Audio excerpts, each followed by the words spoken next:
And the next thing that happened was for the AEW Women's title, Riho versus Jamie Hayter. And remember last week they set this up by having about 9 or 10 of the girls get in a fucking fight, and the only people that weren't mad at each other were Riho and Jamie Hayter, and that's why they got the match. So her name is Riho, and she don't weigh 90 pounds. Anyway, so Riho versus Jamie Hayter, you'll appreciate this, Brian. It looked like a member of the Runaways fighting a member of Pink Lady.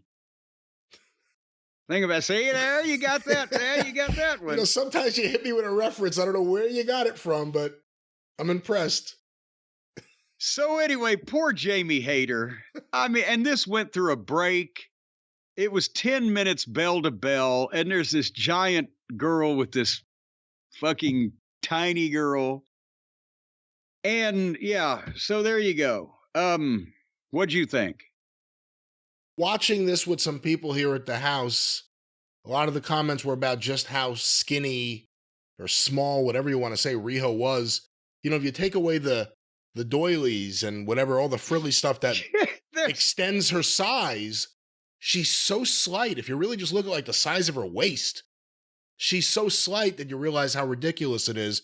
Hayter, this is why I think Hayter is probably one of the very best in AEW, easily one of the very best in AEW, but someone should be in like WWE. She's really good.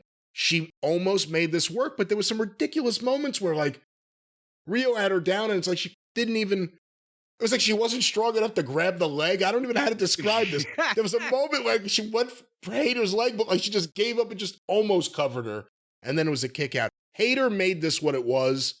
Again, that move where Riho does the crossbody and Hayter, who's waiting for Riho to finally get set up and get balanced to do it, jumps in the air to catch her. So it creates a cool spot. But the right result, Hayter's too good for this division and too good for AEW, I think. You've made a good point there, though, with the chiffon and all of the frilliness and everything. That's what actually weighs Riho down and keeps her from floating off in the breeze, is all that extra lace and frilliness. That's interesting. You would think it would almost work like a sail and kind of lift her up further. Well, no, because the lace, it has holes in it, right? Oh, that's it's not true. like a solid. Yeah. That is true.